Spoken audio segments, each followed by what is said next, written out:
At the theater, they gave me a ticket for the last row. The usher didn't look me in the eye, just gestured vaguely toward the far corner, like he was afraid I might ask for something complicated, like dignity. The chair creaked beneath me, and when I turned to ask if I might sit with my family, they'd invited me after all, or so I thought. The usher glanced at the ticket again and said, "No, ma'am, this is your seat." As though the seat and I were old friends. As though there were a logic to putting a woman who once spent her youth on that very stage as far from it as humanly possible. That was my place, apparently. The last row. The shadows. I sat down, holding my coat in my lap like a child who hadn't yet learned where to put her hands. From that far back, the stage looked like a diorama, a flattened little box of light and effort. And still, somehow, the spotlight found me. It swept the crowd, catching dust motes and good intentions, then landed right on my face for a full 2 seconds before it moved on. A mistake, surely. But someone behind me whispered, "Oh, she's someone." Like they could sense something was off. Something had cracked open. I am 81 years old. I live alone now, in a second-floor apartment above a nail salon and across from a bakery that opens too early and plays the radio too loud. My name is Clara, and once, a long time ago, I had another name too. Not different, just larger. Clara Fontaine, the woman in the playbills. It's been decades since I wore stage makeup, since the smell of hairspray and sawdust clung to my coat, since I felt the tremble in my ribcage that came not from fear, but from the anticipation of breathing life into someone else's words. I was never famous, no, but I was good. I was very good. People clapped because they meant it. Directors called me back. There were moments, God, there were moments, when I felt like I was more than a person. I was an echo people wanted to hear again. But life, as it tends to do, stepped in with its heavy, clumsy boots. There was a marriage, and then there wasn't. There was a daughter, then a grandson. There were bills and bruises and basements full of things I meant to throw away. My scripts grew dusty. The phone stopped ringing for auditions, and I stopped offering. It wasn't dramatic. It was quiet, like someone turning down a dial until the silence becomes normal. I found work in libraries, then a school, then nowhere at all. I made birthday cakes. I sewed hems. I gave advice no one asked for. And somehow, I convinced myself that I'd done the right thing, the normal thing, the noble thing. I'd stepped away. I'd given room. But really, I'd been ushered out, the same way I was ushered into that back row. It was my granddaughter, Eloise, who invited me to the show. She's 22, studying journalism, full of opinions and energy, and a kind of brittle compassion that makes you feel like a problem that must be gently managed. "It's just community theater," she said. "But it'll be fun. You'll love it." She bought the tickets, arranged everything. "We'll all go," she said. Her boyfriend, my daughter Lena, and me. I dressed carefully that evening, not extravagantly, but with purpose. Navy coat with a velvet collar, blouse with a small pearl at the throat, the kind of shoes that reminded me of the ones I wore during curtain calls. I even touched up my lipstick, though the tube was so old it felt more like nostalgia than cosmetics. I arrived a little early, out of habit. The lobby buzzed with the kind of low-stakes excitement only small theaters know, laughter that tries not to echo, hugs from people who haven't seen each other in 2 years, programs folded tightly in palms. I waited near the stairs, scanning for my family. When they finally came in, flushed from the cold, talking too loudly, Eloise waved at me with one hand and texted with the other. "Hi, Grandma," she said, barely kissing my cheek. "We've got our seats. Yours is—" Hang on. She rummaged in her bag and pulled out a crumpled ticket. "You're in E17, she said, not looking up. "I think it's in the back." I blinked. "We're in B. It was just easier with the way I bought them online. But you'll see fine. It's a small venue." There was no apology, no acknowledgement. Just a shrug. Just easier. That phrase hit me harder than it should have. Easier. That's what I've become. A variable to manage. An equation to simplify. I opened my mouth to say something, but Lena was already moving toward the usher with their tickets, calling over her shoulder, "We'll see you after, okay?" And so, I made my way down the narrow aisle alone, counting the rows. The backs of heads in front of me swayed and tilted. Someone sneezed. Someone else whispered too loudly. I sat in E17 and folded my hands over my coat. Fingers pressed to the place where the button had fallen off years ago, but I never bothered to replace. The curtain rose. I tried to watch. I really did. The play was well-meant, clumsy, a modern adaptation of something older. The actors were too loud, then too soft. The blocking was awkward, but I saw it, the effort, the reach. And I envied it more than I can say.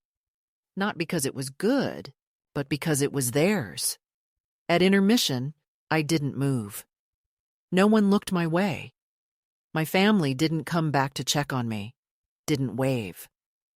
I saw them in their seats, clustered together, laughing at something. For a moment, I wanted to cry. But not because of the play, not because of the seat. I wanted to cry because I realized, sitting there, in that awful plastic chair, that I had been performing invisibility for so long, I forgot it wasn't the role I was born to play. And then the spotlight came. Not for long.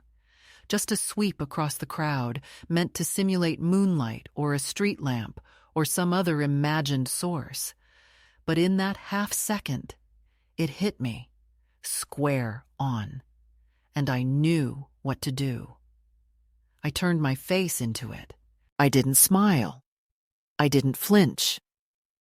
I let it sit on me like a hand that remembered. And somewhere in the dusty scaffolding of that theater, I heard it. Applause. Not real, not yet. But memory has its own sound. And I heard it. The moment I knew it wasn't a mistake came not in the theater, not in the long silence that followed the show, but in the parking lot, under the yellowish hum of a broken lamppost. The cold had settled in by then, thin and sharp, the kind that gets into your bones before you realize it.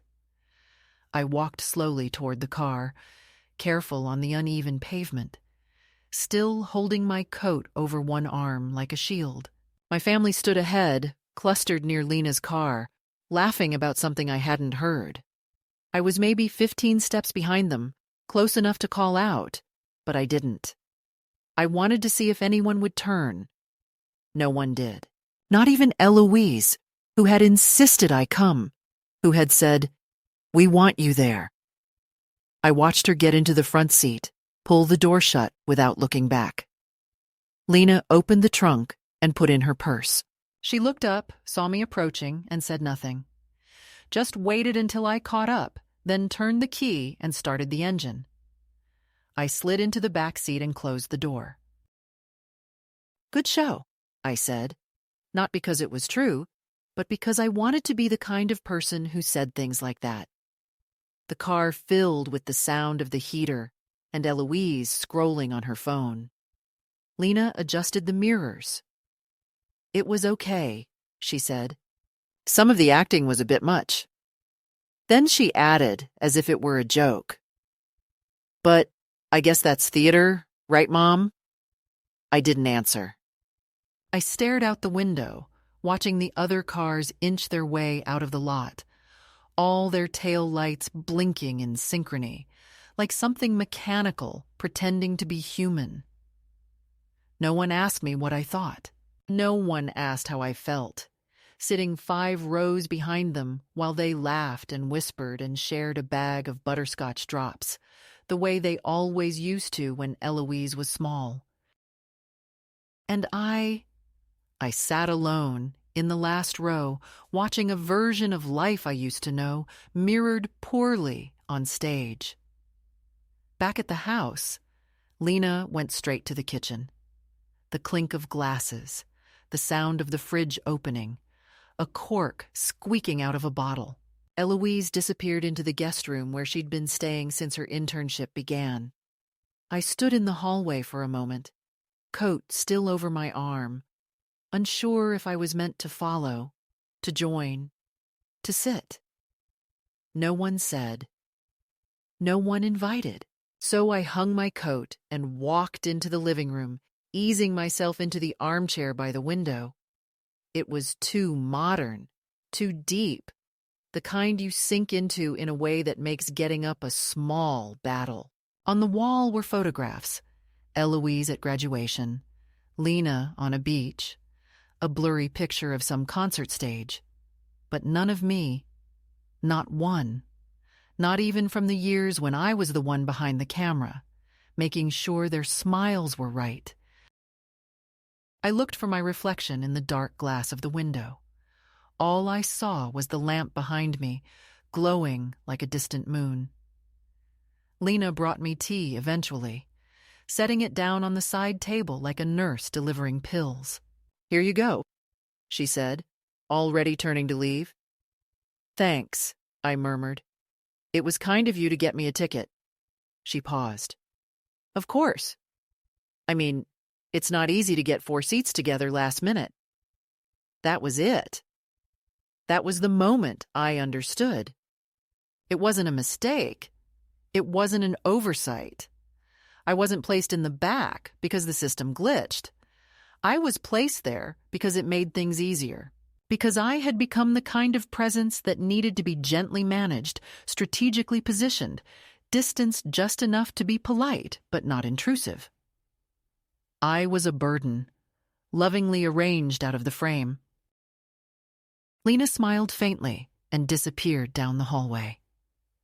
I sat there long after the tea had cooled, staring at the slice of ceiling between the curtains and the wall, the place where the shadows gathered.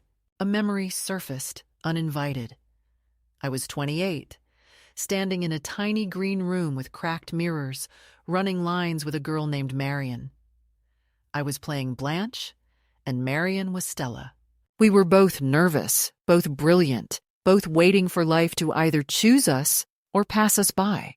I remember the moment before the curtain went up, my heart beating fast but clean, my palms dry for once. The sense that I was exactly where I was meant to be. That version of me felt so far away, it was like remembering someone else's life. And yet, that woman, that younger Clara, would have recognized this feeling tonight for what it was: exile. Later that night, I heard them talking in the kitchen. I hadn't meant to eavesdrop. I'd gone to get a glass of water, and their voices were just there. I froze by the stairwell, listening. Eloise said, "She was weirdly quiet tonight." Lena responded, "She always is when she thinks she's being sidelined. It's like, Mom, not everything is about you." They laughed softly.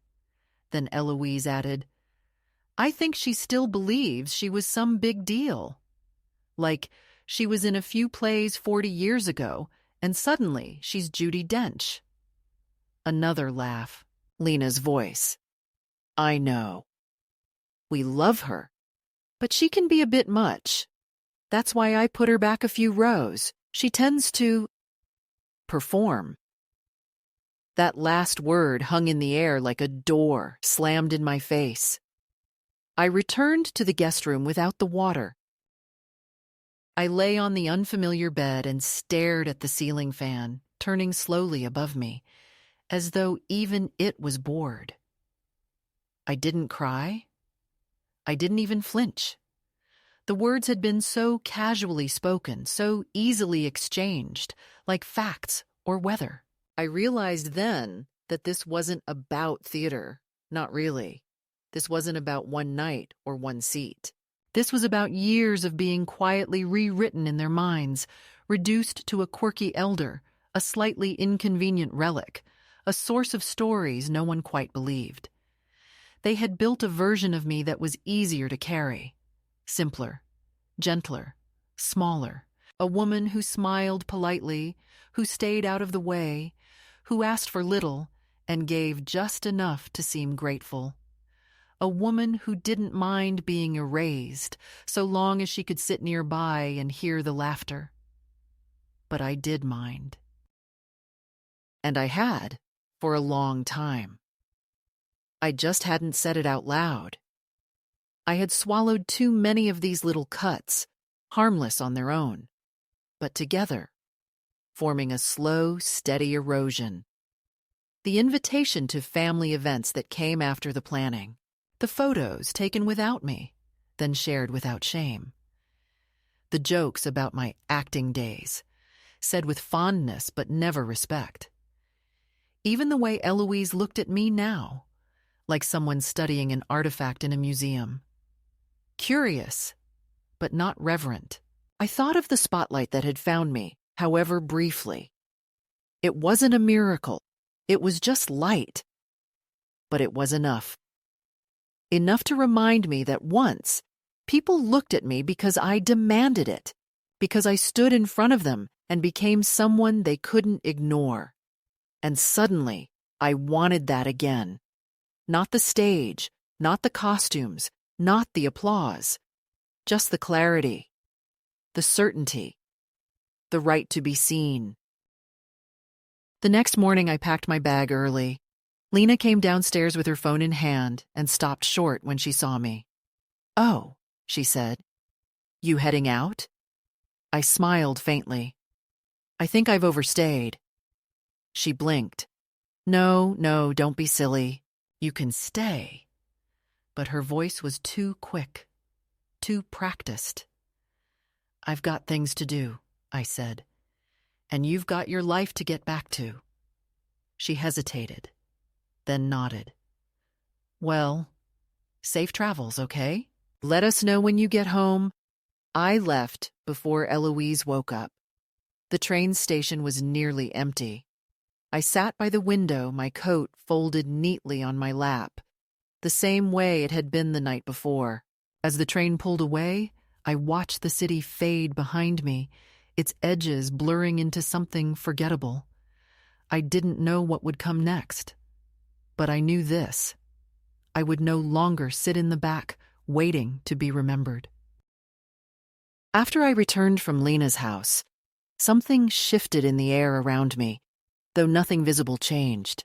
The apartment looked the same, the little ivy plant still struggling for light on the sill, the faint stain on the ceiling from last winter's leak, the old radio on the counter that only played one station. But I felt as if I had stepped into my life as an uninvited guest. Everything I touched seemed unfamiliar. I unpacked slowly, not because I was tired, but because each item I lifted from the suitcase felt like a question I didn't know how to answer. The navy blouse I had worn to the play, the one I had once called my lucky blouse, looked pitiful in the closet now, sagging on its hanger like a collapsed tent. I left the suitcase half open for days, stepping around it like a crime scene.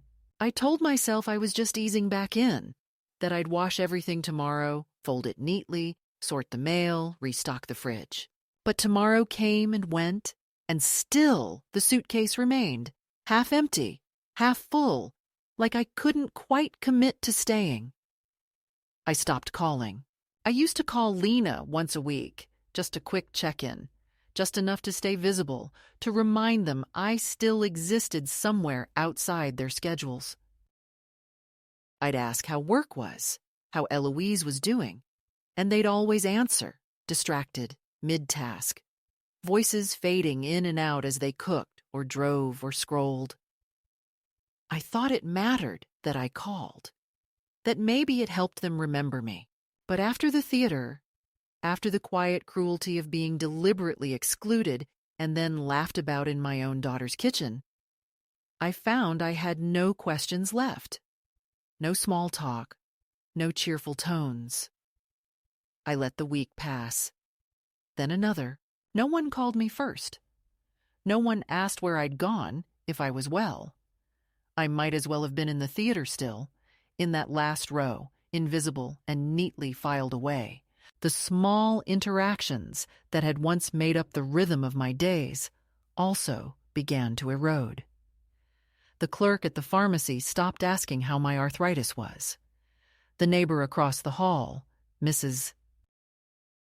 Patel, with whom I'd once exchanged soup recipes and gossip about the building's plumbing, stopped pausing at my door.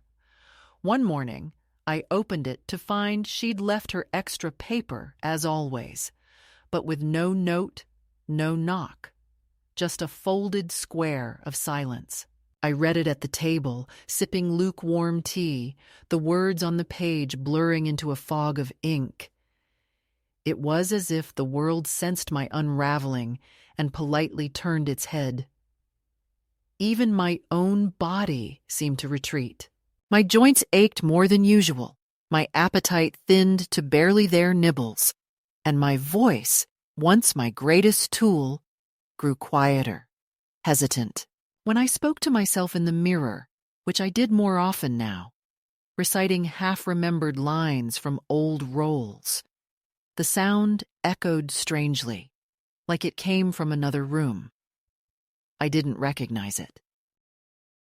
I'd say, "I am not afraid," from Medea, or "I have a name," from The Crucible, and the mirror would look back with blank politeness, unconvinced. The worst part was not the loneliness. I'd known loneliness. It had followed me like a shadow after the divorce, had crept in beside me in the bed for years afterward. I could manage loneliness. No, the worst part was the sensation of being gently erased, not with cruelty, not with violence, but with the soft cloth of convenience. I was being dusted away. Each day that passed without a call, without a visit, without a question, was another brushstroke painting me out of the frame. I had spent decades caring for people, cooking, teaching, mothering, smiling when I was tired, showing up when no one else did. And now that I needed something, not money, not help, just recognition, I was being quietly shelved. One Thursday afternoon, I received a message from the community center, just a generic newsletter with upcoming events, and a call for volunteers. Normally, I'd delete it. But this time, I opened it and read every word. A line near the bottom caught my eye. Oral History Project. Seeking participants willing to share memories of city arts and culture, 1960s to 1980s. I stared at the sentence for a long time. It was vague, probably some underfunded local archive project. Still, something in me stirred. I copied the email address into my notebook, then closed the laptop. I didn't write to them. Not yet. I just wanted to see if the impulse to be heard would survive the night. It did. The next morning, I drafted a message. I kept it short. My name is Clara Fontaine. I was active in the city theater scene during the 1960s and 70s. I'd be interested in speaking with someone about that time I hovered over the send button. It felt almost laughable, as if I were pretending to matter again. But then I thought about the spotlight in the theater, the way it had found me, accidentally or not, and I pressed send. I didn't expect a reply. So when one came, the very next day, I read it 3 times to be sure it was real. A young woman named Maribel wrote, "We'd be honored to speak with you. Would you be open to an interview next week? We can come to you or arrange a call, whatever's most comfortable." I stared at the screen, heart thudding. It wasn't a role. It wasn't a stage. But it was something. A space. An invitation. A line back to the version of me I thought I'd buried under years of silence. I said yes. And then I panicked. What would I say? Who was I now to speak with authority? I hadn't acted in decades. My name hadn't been in a program since Reagan was in office. I didn't even own a single photo from my performing days, only memories, faded and shifting. I spent the next few days tearing through drawers, hoping to find a relic, a prop, some proof. I found one, an old review, yellowed and curled at the edges, from a tiny arts paper that folded in the 80s. It described me as raw and luminous, unafraid of silence, commanding even in stillness. I pressed the clipping between the pages of a cookbook and placed it on the table like an offering. When Maribel arrived, she was warm, nervous, over-apologizing. She set up a small recorder on the table, opened a notepad, and said, "Whenever you're ready." I was not ready. I hadn't spoken like that in years. But I began. Slowly at first. Tentatively. I started with a company that rehearsed in an old church basement. The walls were damp. You could hear the pipes gurgle through Shakespeare. Maribel laughed. I kept going. We did Brecht and O'Neill and Ibsen with no budget and bad lighting and an audience of 6. But God, we were alive. We believed in story like it could change people's bones. The words came easier after that. I remembered. Not everything, not names or dates, but the feeling, the pulse of it. I told her about the time our lead actor got food poisoning and I stepped in, off book, in a borrowed suit. About the time the fire alarm went off mid-scene and the audience thought it was part of the show. About the dressing room mirror that cracked down the middle during my first soliloquy and stayed cracked for the rest of the run.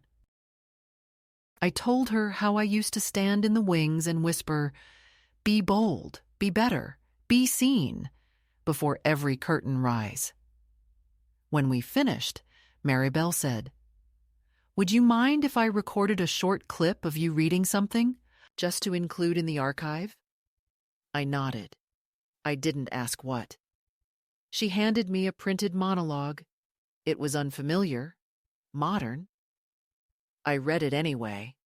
My voice stumbled at first, catching in my throat, dry and out of practice.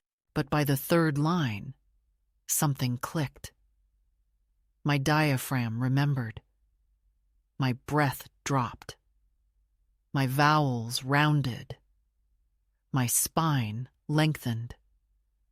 I read the piece to the end. And when I looked up, Maribel was crying.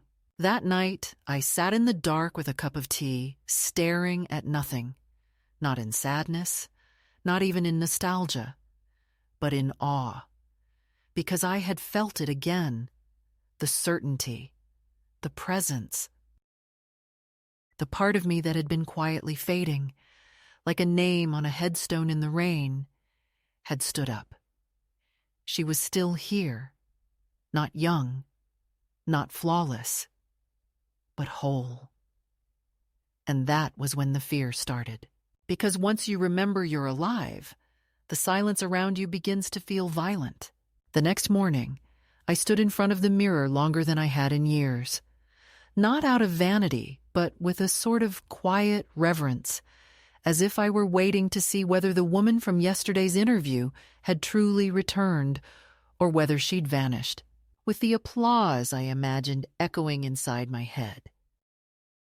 The light from the window was unkind, casting every crease and soft fold of skin into sharp relief, but I didn't look away. I tilted my chin slightly, parted my lips, and recited the first lines I ever memorized.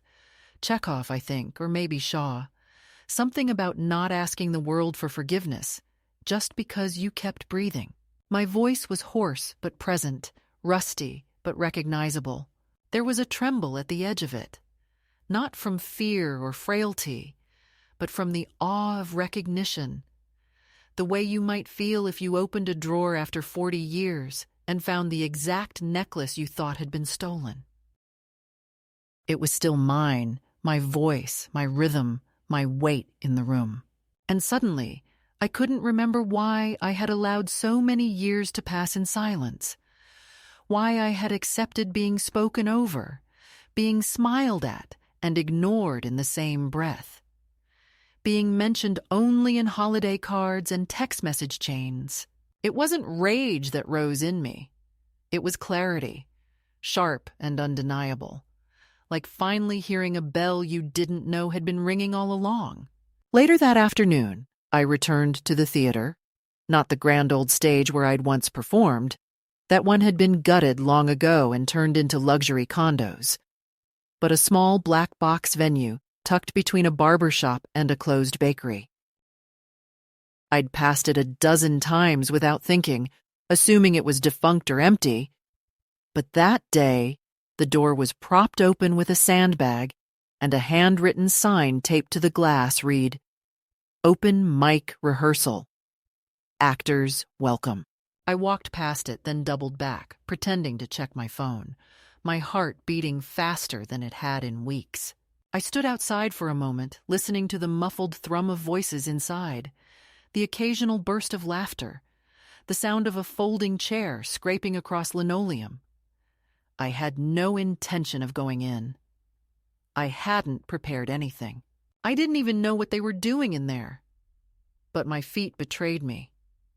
They stepped inside, slow but certain, like they remembered a rhythm I'd forgotten. The inside smelled like old paint and coffee grounds. A group of people, some young, some middle-aged, one man about my age with a long gray braid, were seated in a half circle facing a small platform stage. A woman with a clipboard glanced up, smiled, and said, "Come on in. We're just getting started." I nodded, the way one nods when they don't know what they're agreeing to, and took a seat near the back. No one asked my name. No one asked if I belonged. They just kept going, taking turns reading short scenes, monologues, audition pieces, offering kind and quick feedback. Nothing fancy, just a room full of people who missed the feeling of pretending to be someone else for a while. When they paused for a break, I rose quietly and asked if it was all right to read something. The woman with the clipboard blinked, surprised but not unkind. "Of course," she said, gesturing toward the platform. I climbed the 2 short steps up and stood center. The lights weren't on, just fluorescent ceiling panels buzzing faintly overhead. I didn't have anything printed, no prepared piece. So I closed my eyes and pulled from memory. Not something famous, not even something particularly good, just something mine. A monologue I'd written once in the margin of a notebook during a tech rehearsal in 1976. I didn't even know I still remembered it until I heard the first line come out of my mouth.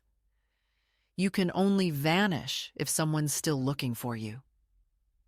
I kept going, not thinking, not planning, just letting the words come, shaped by years of silence and the ache of finally being heard.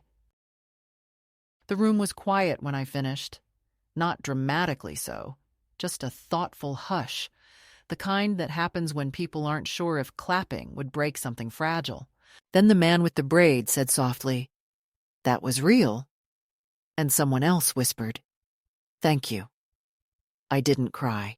I stepped down, returned to my chair, drank a cup of lukewarm coffee from a styrofoam cup, and listened as someone read a scene from Death of a Salesman like it was being said for the first time.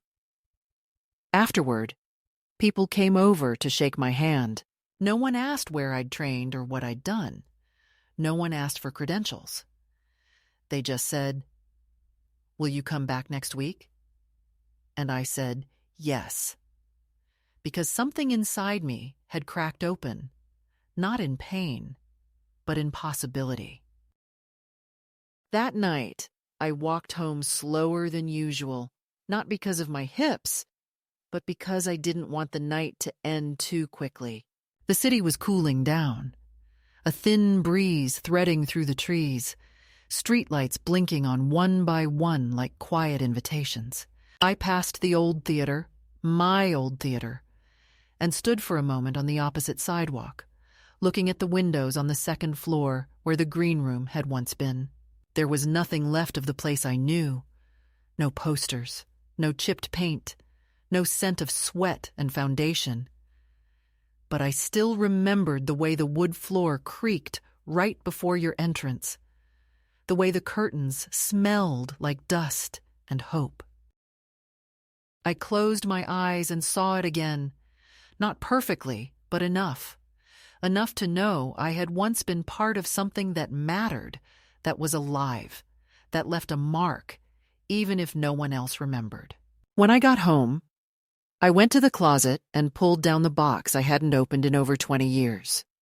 Inside were playbills, postcards, an old scarf I used in 3 different productions, and a pair of shoes I wore until the soles thinned to whispers. I laid them out on the floor like relics, not to weep over them, but to take inventory. Not of what I had lost, but of what I still carried. I had thought, for too long, that age had taken these things from me. But age had only made them quiet, and now, with the door open again, they were beginning to speak. The weeks that followed felt as though the world had begun to tilt, slowly at first, through the subtle intensity of small choices and half-formed hopes, until suddenly the ground beneath me was unsteady, alive with tension. After that first open mic, something had shifted inside me, something older and sharper, something that demanded more than the quiet pleasure of being remembered in a room full of strangers. And so I began, half paused and half certain, to lean into it. It started with the oral history organizers. Maribel returned, recorder in hand. But this time she had a team, a videographer, a sound technician, and a shadow of counsel from a university liaison who asked polite, clinical questions about my recollections of funding cuts, audience, demographics, the decline of repertory companies. I answered, my voice steadying in real time, drawing on memories of the deep-footed thrum of rehearsal rooms, the late-night bus rides after performances, the backstage jokes that scattered like dust in the spotlight. There was curiosity in their eyes, not pity, not nostalgia, but genuine interest in what I had lived through. And that interest felt like a transformation I had been starving for. They told me I would be featured in an upcoming documentary and a small exhibit, and I nodded as if I believed it, though a part of me thought I was being polite again, waiting for the moment when the facade would drop. But it didn't. They followed through. Still, as the outside world began to lean toward me, the inside world, my daughter, my granddaughter, my family, grew colder. A call from Eloise went unanswered for 2 days. When I called her back, it always felt casual, as though they were obliged to respond but would never fully engage. When I arrived for a reading at the university archive in a dress that still fit and a scarf that moved like water at my throat, Lena looked at me but didn't see me. "Whatever you do," she said quietly as I hugged her goodbye, "just don't overdo it." I didn't ask what that meant. I only squeezed her arm. The words hung in the car mirror afterward. A knot in my chest I loosened by breathing slowly, thinking that overdoing was choosing myself. They brought me to a panel event next, invited to sit among historians and former actors and community organizers to talk about living archives. I wore the same blouse I'd worn to the theater that first night, navy velvet collar like a different name stitched to my chest. And when I walked to the podium, I thought of the last row and how the spotlight found me before anyone remembered who I was. Up there, looking out at those faces, I didn't feel old. I felt current. I felt like a lens, focusing meaning where none had lingered. But it was after the event, when no one came to talk to me except a grudging journalism student who wanted a quote for their paper, that the second fracture snapped. In the lobby, a reporter said into the mic, "Tell us your message to the younger generation." And I said, before thinking, "Don't let them cast you in the back of your own life." The cameras clicked off. No one stood beside me. I sat alone on a folding chair, hands in my lap, feeling as though I'd done more than speak, like I'd torn open something real, and now everyone was stepping away as though it might crumble. Then a hand slid onto my shoulder. Maribel. Soft. Warm. In that moment, I realized the world couldn't step away. I had to keep showing up. At home, I did. I returned to that black box venue week after week. I registered for the oral history exhibition. They wanted headshots, a bio, quotes. I stared at the blank form fields, trying to map who I was onto those lines, and finally wrote. Clara Fontaine, actor and devotee of forgotten stages, who remembers that stories salvage us even when the audiences vanish. It felt breathless to write those words about myself, but I did. Then came an email I wasn't expecting. A local theater director, one of those ambitious 20-somethings with a buzz she couldn't hide, had seen me at the panel and invited me to join a community workshop to help develop a performance on aging and invisibility. Your experience brings authenticity, she wrote. I read the line twice. Authenticity. I had not thought of that word as something I could embody. I accepted and then reconsidered. I don't know if I wrote back with trembling fingers or with steady hope, but I said yes. The workshop met in a church basement that smelled of mildew and hope. Young actors drifted in carrying scripts printed on fluorescent paper. They asked me my experience, my memory, what I would change or reclaim.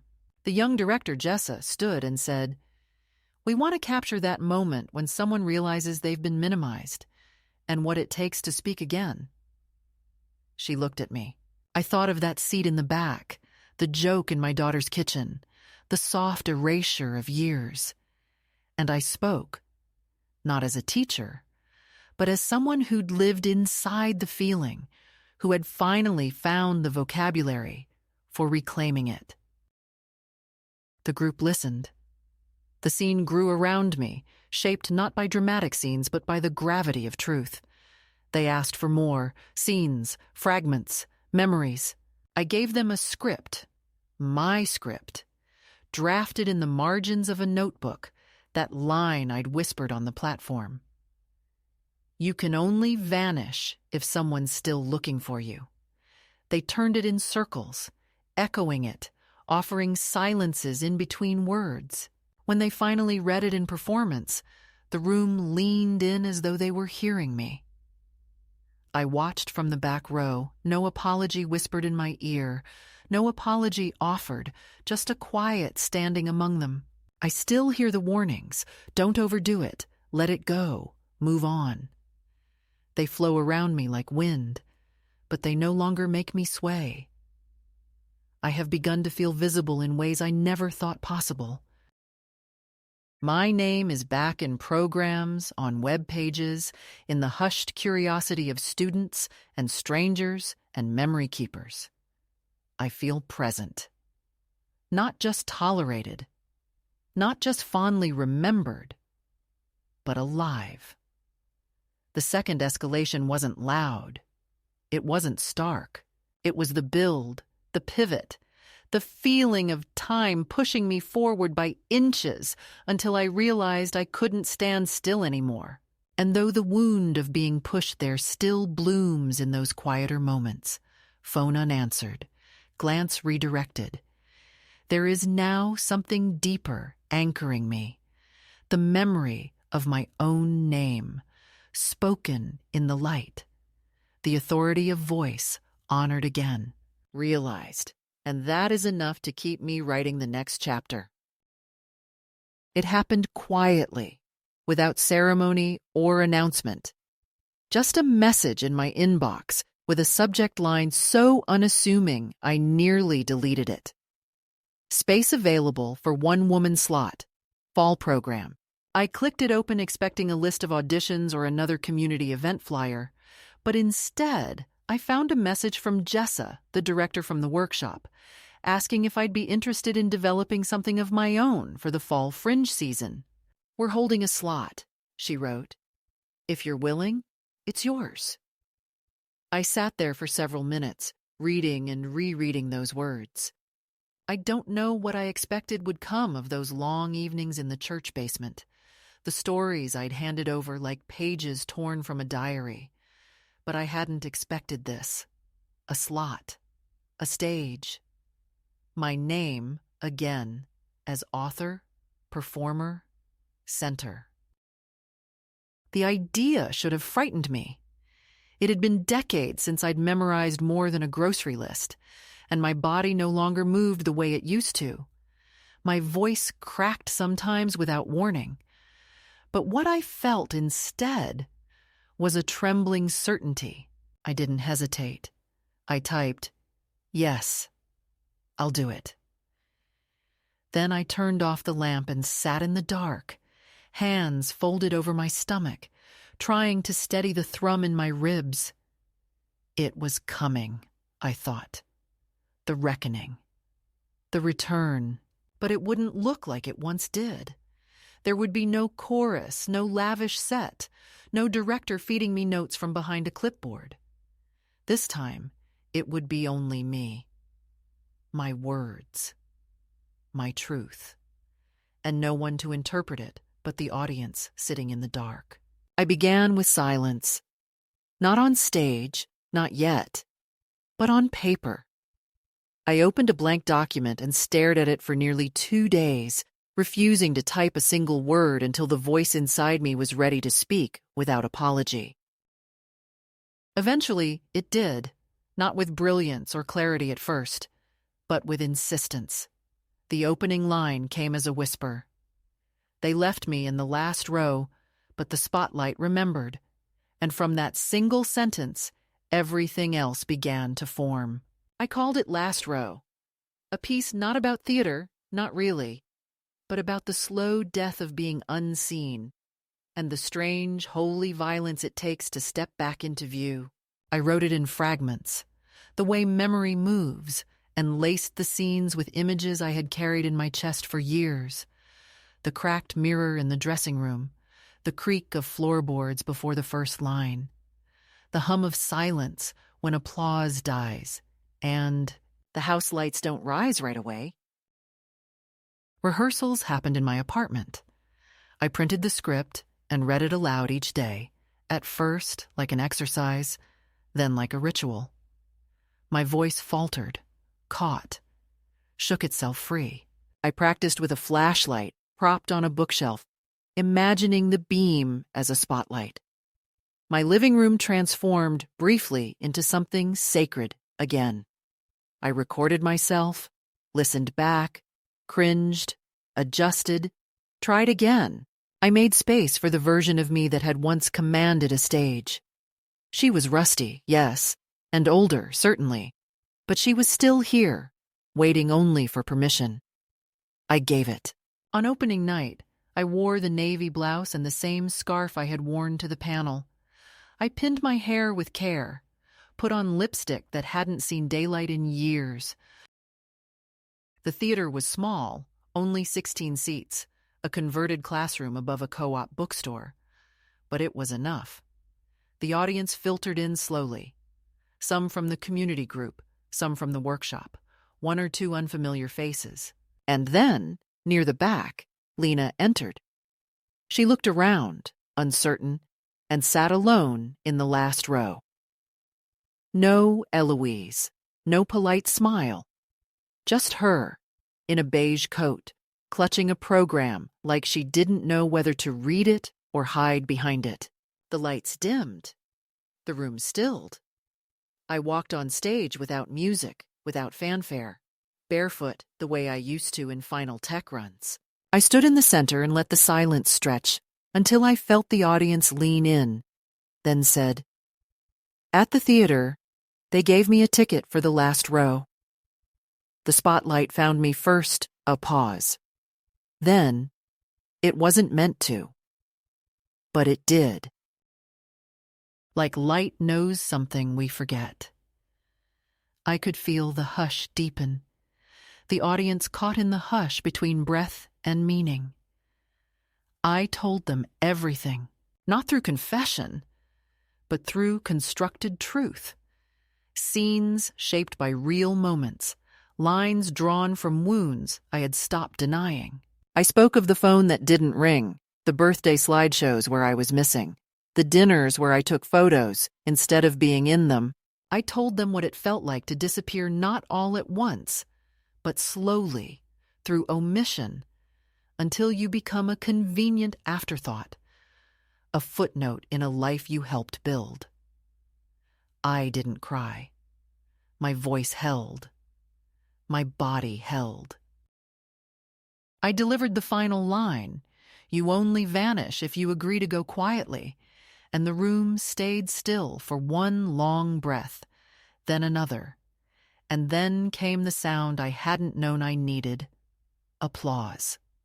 Not thunderous, not wild, just honest, enough to fill my chest with something heavy and whole. After the show, people came to speak with me. They touched my hand, said thank you, asked nothing, and then Lena approached. She didn't speak right away. She just stood there, eyes damp, mouth soft. "I didn't know," she said. "I didn't want to know. But now I do." I nodded. "I didn't say. I warned you. I didn't say. You chose silence." I only said, "I'm still here." And she said, "I see that now." She didn't hug me. I didn't offer. We stood in that truth together for the first time in years. That night, I didn't sleep. I sat by the window with a cup of tea, listening to the traffic hum below. The scarf still lay across the arm of the chair. My script rested on the table. I thought of the spotlight, not the one in the theater, but the one inside me that had refused to go dark.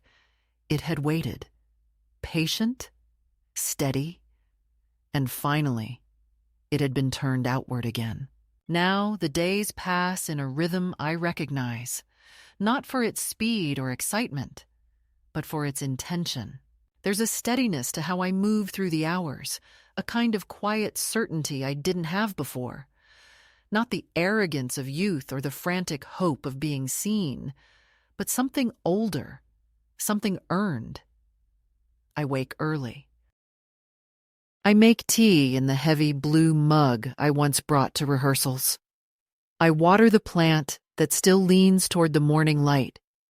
The apartment is still modest, still quiet, but it no longer feels like a waiting room for something I've missed.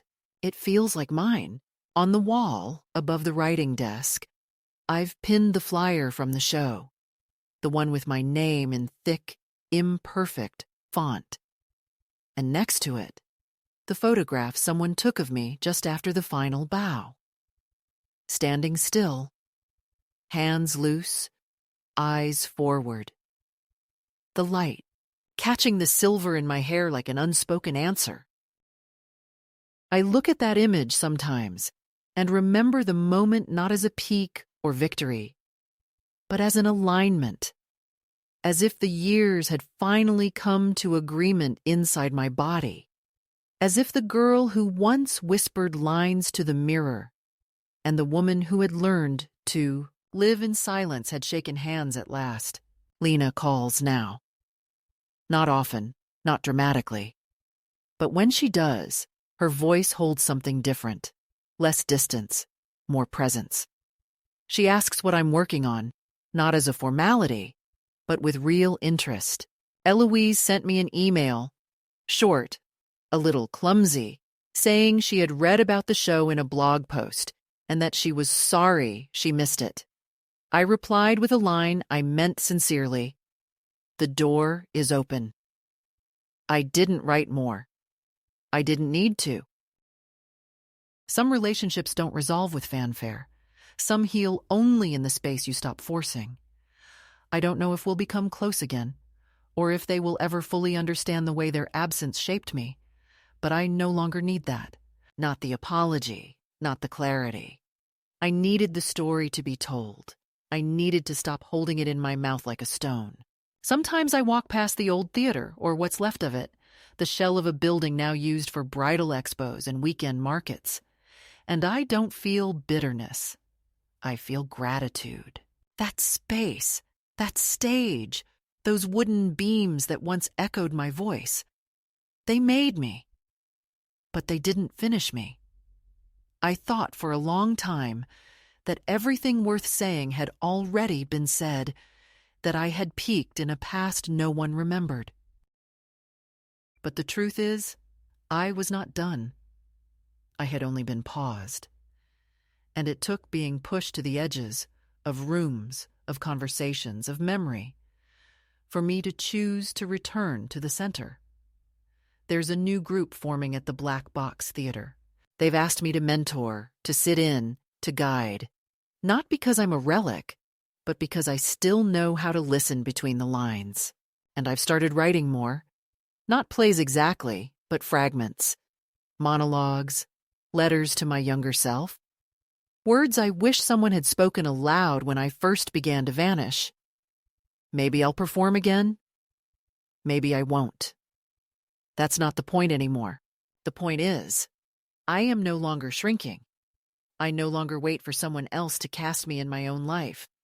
I speak, I write, I show up.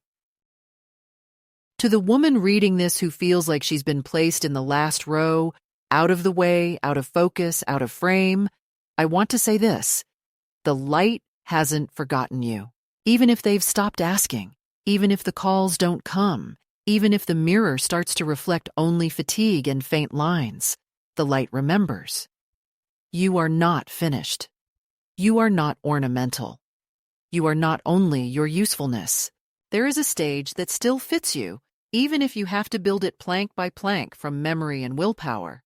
Speak anyway, stand anyway, take up space, even if your voice trembles, especially then.